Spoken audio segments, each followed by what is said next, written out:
Hello friends, आज हम लोग एमएसएमई देखेंगे। देखिए, एमएसएमई बहुत इंपॉर्टेंट है। इंपॉर्टेंट क्यों है? इसके दो कारण हैं। पहला कि अभी हाल में जो बजट आप देखेंगे 2025-26 का बजट में सेंट्रल गवर्नमेंट ने इसका डेफिनेशन को रिवाइज किया है, इसलिए इंपॉर्टेंट है। दूसरा कि गवर्नमेंट इसे बहुत फोकस कर रही है अभी एमएसएमई का डेवलपमेंट के लिए, ग्रोथ के लिए बहुत फोकस कर रही है। क्यों कर रही है ये हम लोग अभी नीचे देखेंगे। अभी जब हम लोग आगे पढ़ेंगे एमएसएमई तब देखेंगे। तो एमएसएमई आप मान के चलिए कि हाई प्रोबेबिलिटी है, 99% चांस है कि एमएसएमई पीपीएससी पूछे। और आप इसका पीवाईक्यू अगर देखिएगा, पीवाईक्यू में भी क्वेश्चन एमएसएमई से आया है। तो इस साल भी हाई प्रोबेबिलिटी है, क्योंकि एक तो उसका बजट में आया है, डेफिनेशन चेंज हुआ है, बहुत न्यूज़ में रह रहा है, बहुत एमएसएमई को लेकर काम किया जा रहा है। इवन बिहार गवर्नमेंट भी काम कर रही है, सेंट्रल गवर्नमेंट भी काम कर रही है। तो एमएसएमई से डायरेक्ट क्वेश्चन पूछने का बहुत प्रोबेबिलिटी ज़्यादा है। और ये अगर पूछा जाएगा तो ये ज़्यादा चांस है कि 38 मार्क्स से पूछा जाए। आपसे 38 मार्क्स से पूछा जाएगा, तो आपको उसके अकॉर्डिंग प्रिपेयर करना है। देखिए, लेक्चर स्टार्ट होने से पहले एक बात मैं बता दूं कि जो ये स्ट्रक्चर है, मतलब जैसे मैं पढ़ाऊँगा आपको एग्ज़ाम में सेम स्ट्रक्चर में आंसर लिखना है। अगर 38 मार्क्स का आएगा तो सेम स्ट्रक्चर में आंसर लिखना है। मैं बता दूंगा कि क्या छोड़ना है क्या नहीं, लेकिन स्ट्रक्चर यही रहेगा सेम। क्या इंट्रोडक्शन यही रहेगा, उसके बाद ये रहेगा, उसके बाद ये, सेम स्ट्रक्चर में आपको चलना है। अब देखिए, अब क्वेश्चन कैसा आता है आप उसके अकॉर्डिंग थोड़ा बहुत मॉडिफाई कर सकते हैं, बट मेनली यही स्ट्रक्चर को फॉलो करना है। ठीक, तो चलिए हम लोग स्टार्ट करते हैं लेक्चर को। देखिए, एमएसएमई जो है ना वो बहुत इंपॉर्टेंट है। क्यों इंपॉर्टेंट है? क्योंकि वो एक, मतलब उसे बोलते हैं power house of Indian economy. अब क्यों power house of Indian economy बोलते हैं, अभी हम लोग यहाँ पे देखते हैं। देखिए, अब जैसे जब करंट स्टेटस हम लोग देखेंगे ना, एक बात मैं और बता दूं कि जो भी इसमें डेटा इसमें है ये 2025-26 का लेटेस्ट डेटा है। तो you can blindly trust on data. Latest data है ये, बजट से इकोनॉमिक सर्वे से। ये अब पीडीएफ भी जो है, नोट्स भी है, अपडेटेड है, तो यू कैन ट्रस्ट टोटली। ठीक, तो इसमें करीब 5.93 करोड़ जो है एमएसएमई रजिस्टर्ड एमएसएमई है। अब आप अगर आप मान लीजिए कि आपको 5.93 आपको याद नहीं, तो आप अराउंड 6 करोड़ एमएसएमई रजिस्टर्ड है, ये आप लिख सकते हैं। ठीक, ये रजिस्टर्ड का मैं बात कर रहा हूँ। बहुत सारा एमएसएमई तो अनरजिस्टर्ड भी तो होगा, लेकिन आप 6 करोड़ अराउंड लिख सकते हैं। 25 करोड़ लोगों को ये एम्प्लॉयमेंट देता है, मतलब नौकरी, ये करीब 25 करोड़ लोग को ये नौकरी देता है एमएसएमई। और जो मैन्युफैक्चरिंग सेक्टर है उसका 45% अकेले एमएसएमई है। मतलब 45% जो भी मैन्युफैक्चरिंग सेक्टर है, मान लीजिए पूरा मैन्युफैक्चरिंग सेक्टर है, तो इसका ये वाला पार्ट पूरा 45% अकेले एमएसएमई है। तो सोचिए कि कितना ज़्यादा इंपॉर्टेंस है। इससे भी ज़्यादा इंपॉर्टेंस क्या है कि जो एमएसएमई का जो वैल्यू है जीवीए में, ग्रॉस वैल्यू एडेड में, जो इंडिया का जीडीपी है उसमें 30% है। आप सोचिए कि कितना इंपॉर्टेंट है कि 30% अकेले एमएसएमई का शेयर है। ये दिखाता है कि एमएसएमई कितना जरूरी है और कितना इंपॉर्टेंट है एमएसएमई का ग्रोथ। उससे भी ज़्यादा एक और इम्पॉर्टेंट क्या है कि जो 45% जो इंडिया का एक्सपोर्ट है उसमें शेयर एमएसएमई का है। तो इससे भी आप अंदाजा लगा सकते हैं कि एमएसएमई का ग्रोथ कितना ज़्यादा इंपॉर्टेंट है। ठीक, तो ये सब बेसिक एक डेटा था, आप डेटा याद रखिएगा। एक ऑन एन अप्रोक्स, ये दोनों बजट से लिया गया डेटा है, ये दोनों बजट से लिया गया डेटा है, और ये सारा ही बजट से है, लेटेस्ट है। आपको बजट एमएसएमई के लिए आपको बजट नहीं देखने की जरूरत है, आप ये देख लेंगे तो it is more than sufficient. तो इसी कारण से एमएसएमई को क्या बोलते हैं, power house of Indian economy, as they are the growth driver. अगर एमएसएमई ग्रो करेगा तब इंडियन इकोनॉमी भी ग्रो करेगा। ठीक, and it is important for inclusive growth. Why? Because 25 crore जो लोग हैं उसको डायरेक्ट एम्प्लॉयमेंट दे रहा है। इनडायरेक्टली तो हो सकता है 50 करोड़ को दे, लेकिन 25 करोड़ डायरेक्टली एम्प्लॉयमेंट है। And it constitute 45% of the manufacturing sector and 30% of India GDP, जो जीवी ग्रॉस वैल्यू एडेड है वो। तो आप समझ सकते हैं कितना ज़्यादा इंपॉर्टेंट है एमएसएमई। अब इसका अभी बजट में इसका जो डेफिनेशन है उसको रिवाइज किया गया है। तो आप जब ये इंट्रोडक्शन देंगे तो उसके बाद ये लिखेंगे, ठीक, जो ये मैंने बनाया है कि माइक्रो को 25 करोड़ का 2.5 करोड़ का जो इन्वेस्टमेंट है उसको माइक्रो कैटेगरी में लाया जाएगा। टर्नओवर उसका 10 करोड़ होगा। उसी तरीके से स्मॉल को जो है 25 कर दिया गया है, और उसका टर्नओवर 100 करोड़ रहेगा तो उसको स्मॉल में कंसिडर किया जाएगा। और वही अगर मीडियम है तो मीडियम को 25 crore, 125 crore investment and 500 crore turnover रहेगा, उसको कंसिडर किया जाएगा मीडियम। अब देखिए, जो इन्वेस्टमेंट है ना, ये 2.5x बढ़ा दिया गया है। पहले 1 करोड़ था, माइक्रो का जो पहले था 1 करोड़ था, तो सबका 2.5x बढ़ा दिया गया। और टर्नओवर जो है वो 2x बढ़ा दिया गया। मतलब जो पहले टर्नओवर 5 करोड़ था तब उसको 10 करोड़ कर दिया, मतलब डबल कर दिया गया है। ठीक, तो ये इस बार के जो बजट है उसमें चेंज किया गया है। तो आप इस तरीके से लिखेंगे। अब हम लोग देखते हैं कुछ बेसिक्स कि एमएसएमई का सिग्निफिकेंस क्या है। तो सिग्निफिकेंस तो हम लोग ऊपर भी देखा कि 30% जो इकोनॉमिक ग्रोथ में कंट्रीब्यूट करता है, जीडीपी का कंट्रीब्यूट करता है। आरबीआई कहता है कि जो टोटल एमएसएमई है ना उसका 60% जो है रूरल एरिया में बेस्ड है। तो अब मानिए कि जो रूरल डेवलपमेंट है, अब रूरल डेवलपमेंट के लिए करने के लिए दो चीज़ तो बहुत इंपॉर्टेंट हो जाएगा, पहला एग्रीकल्चर डेवलपमेंट और दूसरा एमएसएमई का डेवलपमेंट। ऑटोमेटिकली अगर एमएसएमई का डेवलपमेंट करते हैं और 60% एमएसएमई अगर रूरल एरियाज में सिचुएटेड है, लोकेटेड है, तो ऑटोमेटिकली रूरल डेवलपमेंट होगा। उसी तरीके से सेकंड लार्जेस्ट एम्प्लॉयर है एग्रीकल्चर के बाद, MSME second largest employer, that's why MSME is very important. हम लोग वुमेन इंपावरमेंट का बात करते हैं तो जो एमएसएमई है 25% जो टोटल एमएसएमई है ना वो रन बाई वुमेन, मतलब वो ओन करती है वुमेन। मान 25% ये टोटल एमएसएमई है तो इसका 1/5 पार्ट जो है वो वुमेन ओन करती है। That's why it is also important. और बहुत सिग्निफिकेंट है कि वुमेन इंपावरमेंट मिल रहा है, वुमेन एंटरप्रेन्योरशिप को बढ़ावा दिया जा रहा है। एक एनुअल रिपोर्ट हम लोग देखें इसका एमएसएमई का, मिनिस्ट्री ऑफ एमएसएमई का एक एनुअल रिपोर्ट था 2021-22 का, उसमें बताया गया कि जो सोशली बैकवर्ड क्लास है ना वो अराउंड 66.27% ऑफ एमएसएमई वो लोग ओन करता है ऑलमोस्ट। मतलब आपको एग्जैक्ट डेटा नहीं आता तो आप 67% लिख सकते हैं। तो ये क्या दिखाता है, ये दिखाता है सोशल इंक्लूसिवनेस। सोशल इंक्लूसिवनेस दिखाता है कि सोशल इंक्लूसिविटी कैसे एमएसएमई को अगर हम लोग प्रमोट करते हैं तो सोशल इंक्लूसिविटी कैसे आएगा सोसाइटी में, इक्वालिटी कैसे आएगा सोसाइटी में। जो अभी है ना हम लोग डीपीएसपी का एक आर्टिकल आपको, अच्छा एक डीपीएसपी का एक आर्टिकल है, आर्टिकल कौन सा है वो आप बताइएगा, जो economic justice and economic equality को प्रमोट करता है, को प्रमोट करने की बात करता है। डीपीएसपी का आर्टिकल आपको बताना है, ठीक। और ये सब वही तो दिखा रहा है, डीपीएस वही तो दिखा रहा है, अचीवमेंट उसी का अचीवमेंट तो दिखा रहा है। Significant migration and regional disparity. मान लीजिए कि बिहार में जो एमएसएमई ग्रो करता है तो क्यों लोग माइग्रेट करके कहीं और काम करेगा। वहीं का एमएसएमई का मान लीजिए कोई लेदर इंडस्ट्री है, ठीक। अब लेदर इंडस्ट्री बिहार का मान लीजिए ग्रो कर रहा है, या फिर सिल्क इंडस्ट्री है, अब मान लीजिए सिल्क इंडस्ट्री ग्रो कर रहा है तो लोग वहीं पे काम करेगा, क्यों बाहर जाएगा। मान लीजिए मखाना का इंडस्ट्री है, अब वो ग्रो कर रहा है तो मखाना में ही काम करेगा, क्यों बाहर माइग्रेट करेगा। तो इस तरीके से ये अगर इसका ग्रोथ होता है तो ये बहुत इंपॉर्टेंट है और सिग्निफिकेंट इसलिए है। अब हाई ग्रोथ, अब जितना ज़्यादा ग्रोथ होगा उतना ज़्यादा फॉरेन एक्सचेंज आएगा, ठीक। अभी हम लोगों ने देखा कि जो एक्सपोर्ट है वो 54% इसका टोटल एक्सपोर्ट है जो बजट का, वो लोग उसमें आता है एमएसएमई में, ठीक। अब हम लोग देखते हैं कि जो एमएसएमई है वो एग्रीकल्चर सर्विसेज सेक्टर का गैप भी कम करेगा। अगर मान लीजिए कि अब इंडिया में क्या हुआ ना कि डायरेक्ट एग्रीकल्चर सर्विसेज सेक्टर में लोग जंप कर गए विदाउट मैन्युफैक्चरिंग सेक्टर के, ठीक। नॉर्मली जो भी कंट्री होता है ना वो पहले एग्रीकल्चर से मैन्युफैक्चरिंग एंड देन सर्विसेज में ऐसे शिफ्ट करता है, लेकिन इंडिया में थोड़ा सा हम लोग का उल्टा हुआ, ठीक। तो अब इसलिए ये जरूरी है कि एमएसएमई का डेवलपमेंट इसलिए भी जरूरी है।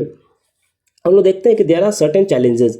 अब चैलेंजेस क्या क्या, तो एमएसएमई बहुत ड्वार्फ है।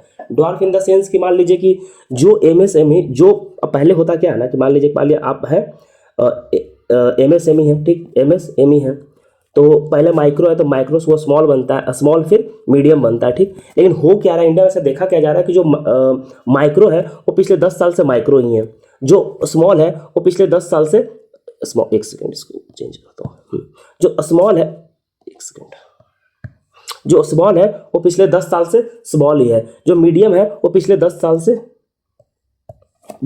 साल से मीडियम ही है। तो ग्रोथ हो नहीं रहा है, वो स्टैग्नेंट है। अब इसका डिफरेंट रीजन है स्टैग्नेंट नेशन का। पहला रीजन क्या है कि जो बेनिफिट माइक्रो में मिलता है जो वो बेनिफिट स्मॉल में नहीं है, तो बस बेनिफिट के कारण से या फिर lack of proper financial credit का जो प्रॉब्लम है उसके कारण से भी ये चीज़ होता है। हम लोग देखिए टैक्स इंसेंटिव का भी एक रीज़न है कि टैक्स ज़्यादा बेनिफिट मिलता है माइक्रो में, इस कारण से भी वो ग्रो नहीं कर रहा है। तो ग्रो नहीं करने से ओवरऑल प्रॉब्लम होता है। क्रेडिट गैप, अब क्रेडिट गैप क्या है कि 580 बिलियन क्रेडिट गैप है एमएसएमई का फंडिंग है। मान लीजिए कि एमएसएमई का जो फंडिंग है उसको सर्टेन अमाउंट रिक्वायर्ड है, तो उस सर्टेन अमाउंट जो रिक्वायर्ड है उसमें से 580 बिलियन जो है वो उसको नहीं मिल पा रहा है, तो इतना क्रेडिट गैप है। एक डेटा और है कि जो एमएसएमई है ना, एमएसएमई का जो फंडिंग है 45% मात्र जो फंडिंग एमएसएमई का बैंक से जाता है एंड टोटल हम लोग देखें तो अराउंड 66% जो है वो टोटल फंडिंग जो है वो फॉर्मल सेक्टर से जाता है। इसके अलावा जो 34% है वो इनफॉर्मल सेक्टर से लेंडिंग होता है, जैसे मनी लेंडर इसको लेंड करता है। तो ये क्या दिखा रहा है, जब मनी लेंडर इसको लेंड करेगा तो हाई इंटरेस्ट रेट पे उसको लेंड करेगा, जिससे कि एक प्रॉब्लम क्रिएट होता है इसके ग्रोथ में, ठीक। तो ये रीज़न हो गया। इसके अलावा हम लोग देखते हैं कि लैक ऑफ स्किल्ड लेबर नहीं है कंट्री में, ये एक बहुत बड़ा प्रॉब्लम है। कंपटीशन कंपटीशन बहुत ज़्यादा इंडिया का जो एमएसएमई है एंड डिफरेंट डिफरेंट कंट्रीज़ का जो MSME like Bangladesh, China, Vietnam अभी राइज कर रहा है। तो इन सब के साथ बहुत ज़्यादा कंपटीशन है। उसके साथ साथ Z tapism in the sense कि अब आप मान लीजिए एक एमएसएमई लगाने जाते हैं, आप एक इंडस्ट्री लगाने जाते हैं, तो आपको डिफरेंट डिफरेंट मिनिस्ट्री के से जा करके आपको एक मिनिस्ट्री यहाँ होगा, एक लैंड का मिनिस्ट्री है, कोई इन्वायरमेंट का मिनिस्ट्री है, कोई लैंड का है, कोई वाटर का, तो डिफरेंट डिफरेंट मिनिस्ट्री से आपको जा करके अप्रूवल लेना पड़ता है।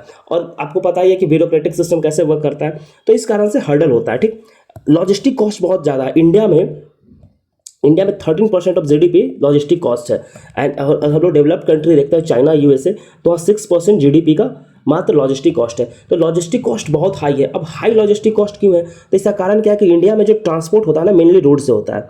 80% ऑफ ट्रांसपोर्ट जो है ना रोड से होता है, एंड 20% जो होता है वो other means like railways and waterways. तो इस कारण से रोड ट्रांसपोर्ट में क्या होता है, टोल लगता है, फ्यूल बहुत कॉस्टली है। तो इन सब कारण से जो ट्रांसपोर्ट है, लॉजिस्टिक का जो ट्रांसपोर्ट है बहुत महंगा हो जाता है। लेकिन अगर हम लोग चाइना में देखते हैं या फिर यूएस में देखते हैं, डिफरेंट डिफरेंट कंट्रीज में देखते हैं, तो वहाँ ऐसा नहीं है। वहाँ 80% जो है ना बाई रेल ट्रांसपोर्ट होता है, बाई रेल होता है, and 20% by road and other means होता है। तो इस कारण से वहाँ का जो लॉजिस्टिक कॉस्ट है बहुत कम है। ठीक, हम लोग लॉजिस्टिक पॉलिसी सेपरेटली देखेंगे, अलग से देखेंगे। लॉजिस्टिक पॉलिसी बहुत इंपॉर्टेंट है, तो ये हम लोग सेपरेट भी पूरा देखेंगे, डिटेल में चर्चा करेंगे, इस पर बातचीत करेंगे। एंड पॉलिसी अनसर्टेनिटी अदर एक कारण है चैलेंजेस का, जैसे कि अब अचानक से डिमोनेटाइजेशन हो गया, जीएसटी आ गया, पेंडेमिक आ गया, तो इससे क्या होता है, एक अनसर्टेनिटी होता है इकोनॉमी में। अब अचानक से लॉकडाउन लग गया, तो जो एमएसएमई काम कर रहा था वो तो बंद हो गया, अचानक से शटडाउन हो गया। तो इससे क्या होता है, जो छोटे छोटे एमएसएमई होते हैं वो इसका इंपैक्ट उससे बहुत ज़्यादा पड़ता है। ठीक, तो ये हम लोग देखते हैं। उससे जो 53% of MSME migrated to the micro to small, but अब जैसे मैंने बताया क्या था अभी आपको कि माइक्रो, स्मॉल और मीडियम, तो ये माइक्रो स्मॉल बनेगा, स्मॉल मीडियम बनेगा। तो ऐसा पहले देखा जाता है कि 53% ही ओनली जो था माइक्रो वो स्मॉल में कन्वर्ट हुआ, लेकिन हम लोग देख रहे हैं 21-22 के बाद ये डेटा जो है वो, ये जो डेटा है ये कम होते जा रहा है, मतलब घटते जा रहा है। तो ये भी एक कंसर्न है। अब वही बेनिफिट की टैक्स बेनिफिट या फिर फंडिंग नहीं है, लैक ऑफ एडिक्वेट फंडिंग कारण से ये सब काम हो रहा है। तो ये सब चैलेंजेस है। तो गवर्नमेंट कर क्या रही है, हमारे सरकार कुछ तो कर रही होगी। तो एक पीएम विश्वकर्मा स्कीम लेकर के आई है भारत सरकार। ये पीएम विश्वकर्मा स्कीम क्या है? तो इस स्कीम में क्या है कि स्किल डेवलप करेगा। ठीक है, स्किल डेवलपमेंट होगा आर्टिशियन का, आर्ट्स एंड क्राफ्ट, 18 आर्ट को उसमें रिकॉग्नाइज किया गया, और स्किल डेवलप करके इनको सर्टिफिकेट देगा। अब सर्टिफिकेट से बेनिफिट क्या होगा कि ये कहीं कहीं जा करके काम कर सकते हैं, ये कर सकते हैं। तो ये फॉर्मल सेक्टर फॉर्मलाइजेशन करने का थोड़ा ये बात किया गया है आर्टिशियन का, स्किल डेवलपमेंट का। उद्यम रजिस्ट्रेशन पोर्टल, अब जो भी एमएसएमई है वो इस पोर्टल पे यहाँ पे जाके रजिस्टर कर सकते हैं। इससे क्या होगा कि इससे फॉर्मलाइजेशन होगा। फॉर्मलाइजेशन होने से अगर टैक्स गवर्नमेंट का आएगा, या फिर जो सोशल सिक्योरिटीज है वर्कर्स का वो इंश्योर किया जाएगा, होता है ना पीएफ कटता है, ये सब यहाँ से इंश्योर किया जाएगा। या फिर जो भी मान लीजिए एमएसएमई को लोन लेना है, तो अगर वो रजिस्टर्ड रहेगा तो वो इजीली लोन उस एमएसएमई को मिल जाएगा। ठीक, वही जो उद्यम पोर्टल है वही है कि it offers free, paperless and self declaration based registration process, eliminating the need of document upload. हम लोग देखे थे ना ऊपर रेड टेपिज्म, तो उसी को खत्म करने के लिए ये किया गया कि एक ही जगह सारा काम हो जाएगा। नेक्स्ट हम लोग देखते हैं प्रधानमंत्री एम्प्लॉयमेंट जनरेशन प्रोग्राम। अब इसमें क्या है कि क्रेडिट लिंक सब्सिडी दिया जाएगा, जिससे कि जो नॉन फार्म बेस्ड सेक्टर है, जैसे कि मान लीजिए कि लेदर सेक्टर हो गया, अभी नॉन फार्म बेस्ड सेक्टर है, तो इन सब का डेवलपमेंट के लिए काम किया जाएगा। ठीक, अब जैसे मान लीजिए कि कोई फूड प्रोसेसिंग है, मान लीजिए कोई पाव रोटी बनाता है या कोई बिस्किट बनाता है, तो इन सब उद्योग को बेनिफिट मिलेगा। ठीक, scheme for fund registration and traditional जो स्फूर्ति है, अब ये क्या है कि जो ट्रेडिशनल आर्टिशियन है उन लोग का क्लस्टर बना करके जो भी उनका मान लीजिए कोई टॉय बना रहा है, ठीक, कोई ट्रेडिशनल टॉय है या फिर कोई पेंटिंग कर रहा है, मतलब किसी तरीके से जो भी उसका उस पर्टिकुलर एरिया का क्या स्पेशलाइज्ड रहेगा, उसको एज अ कलेक्टिव और क्लस्टर बना करके उसका डेवलपमेंट किया जाएगा, जिससे कि डाइवर्सिफिकेशन एंड वैल्यू एडिशन होगा। ठीक, ये काम किया जाएगा। उसके बाद है कि पब्लिक प्रोक्योरमेंट, अब जैसे कि मान लीजिए कि अभी इसका मतलब क्या होगा कि एमएसएमई है। ठीक, एमएसएमई है। अब एमएसएमई मान लीजिए कोई प्रोडक्ट बनाता है, तो ऐसा मैंडेटरी किया गया कि जो सेंट्रल मिनिस्ट्रीज है या फिर जो सेंट्रल मिनिस्ट्री जैसे जो था पीएसयूज होता है ये सब, तो इन सब में जो 25% प्रोडक्ट आएगा ना, मान लीजिए कि कोई कंपनी है उसको कोई मशीन चाहिए या फिर कुछ भी चाहिए, तो उसका 25% जो प्रोडक्ट आएगा ना वो एमएसएमई से आएगा। तो ये ऐसा मैंडेटरी किया गया है। मुद्रा लोन स्कीम, तो मुद्रा लोन स्कीम अभी हम लोग देखा कि डिफरेंट कैटेगरी में मुद्रा लोन स्कीम दिया जाता है एमएसएमई को। तो उसी जो सबसे इंपॉर्टेंट मुद्दा लोन स्कीम में क्या है कि जो तरुण था ना, तरुण जिसमें कि 10 लाख दिया जाता था, तो अब मान लीजिए जो भी एमएसएमई 10 लाख रुपया पे कर दिया है, लोन का वापस कर दिया है, उसको तरुण प्लस में शिफ्ट कर दिया गया। मतलब उसको अब लोन जो है वो 20 लाख रुपीज़ का लोन वो ले सकता है। ठीक, तो ये एक बेनिफिट है। इससे क्या होगा कि जो एमएसएमई है उसको डेवलपमेंट में बहुत हेल्प करेगा, वो एक्सपैंड कर सकता है अपना रीच। ठीक, वो एडवर्टीजमेंट कर सकता है। एक और स्कीम है aspire. The objective of this scheme is to create new jobs. ये है कि नया नया जॉब्स क्रिएट करेगा, इंटरप्रेन्योरशिप कल्चर कंट्री में लेकर के आएगा।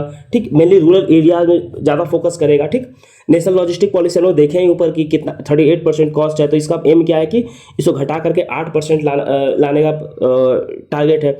पीएम मित्रा स्कीम, अब ये टेक्सटाइल सेक्टर के लिए है। अब टेक्सटाइल 80% जो एमएसएमई और टेक्सटाइल सेक्टर ये, तो इसलिए इसको स्पेशलाइज्ड एक स्कीम लाया गया पीएम मित्रा स्कीम, जो कि टेक्सटाइल सेक्टर को डेवलपमेंट में काम आएगा।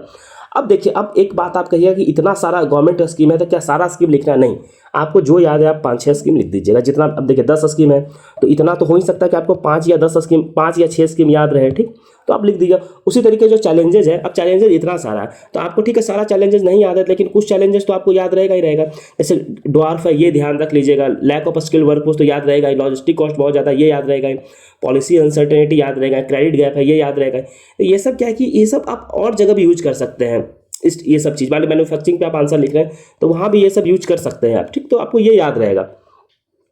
अब हम लोग कंक्लूजन देखते हैं। तो ये कंक्लूजन हम लोग देखेंगे सिंपली, जो हमारे फॉर्मर आरबीआई के गवर्नर थे रघु राम राजन, वो बोलते हैं कि from the perspective of economy and from perspective of spreading opportunity across the country and from perspective of spreading social equality। मतलब कहते हैं कि अगर हम लोग इकोनॉमी के पर्सपेक्टिव से देखें और अगर हम लोग अपॉर्चुनिटी के पर्सपेक्टिव से देखें, अपॉर्चुनिटी का मतलब एम्प्लॉयमेंट के अपॉर्चुनिटी से देखें कि एम्प्लॉयमेंट जनरेट कैसे होगा, इकोनॉमिक ग्रोथ कैसे होगा और सोसाइटी में इक्वालिटी कैसे आएगा, तो इन सब के लिए एमएसएमई का जो एमएसएमई सेक्टर है उसका ग्रोथ बहुत क्रिटिकल है, बहुत क्रिटिकल है, मतलब बहुत नेसेसरी है, बहुत ज़रूरी है। तो यहाँ से आप इसको कंक्लूड कर सकते हैं। मुझे इसका बेस्ट लगा कंक्लूजन, तो आप इसको एज इट इज याद करके लिख सकते हैं। ठीक, अब हम लोग बिहार का देख लेते हैं कि बिहार में जो एमएसएमई का क्या पोटेंशियल है, क्या स्टेटस है, क्या बिहार गवर्नमेंट कर रही है उसके लिए। देखिए चैलेंजेस तो सेम होगा, क्योंकि चैलेंजेस तो सेम ही होगा और इंट्रोडक्शन भी सेम ही होगा, उसमें कोई चेंज नहीं आना है। अब देखिए बिहार का जो रैंक है ना वो 6th है। जो बिहार स्टेट, बिहार में जितना एमएसएमई है वो 6 नंबर पे आता है ओवरऑल इंडिया में। जो नंबर है बिहार में 34 लाख एमएसएमई, अब 34.46 भी लिख सकते हैं या फिर 35 लाख भी आप लिख सकते हैं। मतलब ऑन अप्रॉक्स लिखना है आपको, एग्जैक्ट डेटा याद रहे ना रहे कोई फर्क नहीं पड़ता। ये 60 लाख जो है वो एम्प्लॉयमेंट जनरेट करता है। आप समझ सकते हैं कि कितना इंपॉर्टेंट है बिहार में एमएसएमई का ग्रोथ, कि 60 लाख के एम्प्लॉयमेंट को जनरेट कर रहा है। 35 लाख रजिस्टर्ड है और अराउंड जो 90% है ना बिहार का जो 90% जो एमएसएमई है और बिहार का वो एमएसएमई के कैटेगरी में फेल होता है, मतलब आता है। जो बिहार का जो भी इंडस्ट्री है ना वो 90% इंडस्ट्री बिहार का एमएसएमई है। तो इससे आप समझ सकते हैं कितना ज़्यादा इंपॉर्टेंट है एमएसएमई का ग्रोथ बिहार में।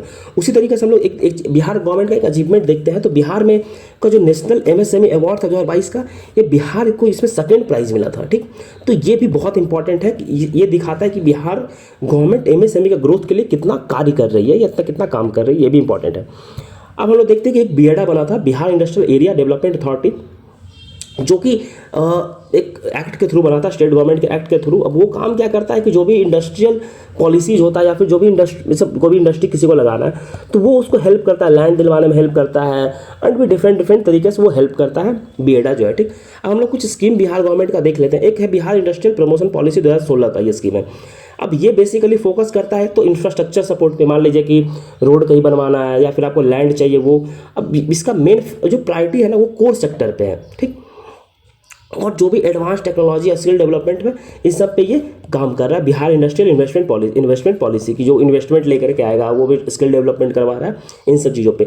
एक सबसे इंपॉर्टेंट है क्या कि मुख्यमंत्री उद्यमी योजना, ये बहुत इंपॉर्टेंट है क्योंकि अभी ये न्यूज़ में रह रहा है। और मुख्यमंत्री उद्यमी योजना डिफरेंट क्लास के लिए, ST/SC के लिए भी है, जनरल कैटेगरी के लिए भी है, OBC के लिए भी है, वुमेन के लिए भी, तो सबके लिए सेपरेटली है। ठीक, अब ये क्या है कि बेसिकली ये फाइनेंशियल असिस्टेंट देता है जो यंग एंटरप्रेन्योर्स हैं उन लोगों को फाइनेंशियल असिस्टेंट देता है। ठीक, उसी तरीके से मुख्यमंत्री युवा स्वरोजगार योजना, ये भी बहुत इंपॉर्टेंट है। इसमें क्या है कि जो इंटरप्रेन्योरशिप अमंग यूथ है, मतलब लोगों में एक इंटरप्रेन्योरशिप का जागरूकता जागे, अंदर से एक जिल आए, पैशन है इंटरप्रेन्योरशिप को लेकर के, उसके लिए काम किया जा रहा है, जिसमें कि फाइनेंस दिया जा रहा है जो भी एलिजिबल कैंडिडेट है उन लोगों को। और उन लोग को बिजनेस वेंचर ये सब सिखाया जा रहा है कैसे आप कर सकते हैं। वहीं बिहार स्टार्टअप पॉलिसी बहुत इंपॉर्टेंट है, जो कि जो युवा हैं उन लोगों को 10 लाख रुपए तक का विदाउट इंटरेस्ट 10 साल के लोन दिया जा रहा है कि वो अपना बिजनेस को स्टार्ट कर सके। अब देखिए इसमें बहुत सारा और भी डाल सकते हैं आप, 7 निश्चय भी डाल सकते हैं, बिहार IT पॉलिसी भी डाल सकते हैं।